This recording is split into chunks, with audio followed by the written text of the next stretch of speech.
How do I reset my Honeywell non-programmable thermostat?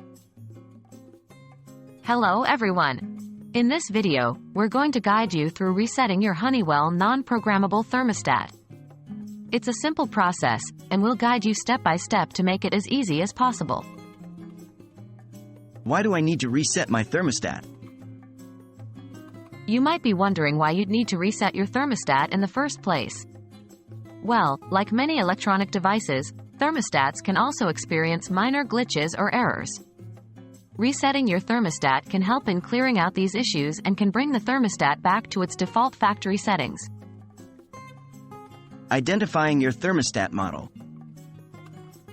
The first step is to identify your thermostat model. Honeywell has a range of non-programmable thermostats, and the resetting process may slightly vary depending upon the specific model. You can find the model number usually on the back of the unit or within the thermostat's user manual. How do I reset my Honeywell non-programmable thermostat? Now that we're ready to reset, let's go through the general process. 1. Switch off the thermostat. Locate the power switch on your thermostat and turn it off. It's usually found on the side or bottom of the unit. 2. Remove the batteries, if applicable. If your model of thermostat has batteries, take them out.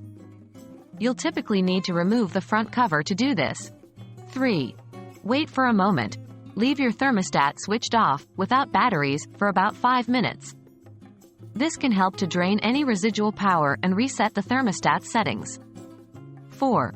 Reinsert the batteries and switch the thermostat back on. Place the batteries back in the thermostat, ensuring they are correctly oriented, and then turn the power back on. Your thermostat should now be reset to its factory settings. Keep in mind that these are general steps, and depending on your model, the process may slightly differ.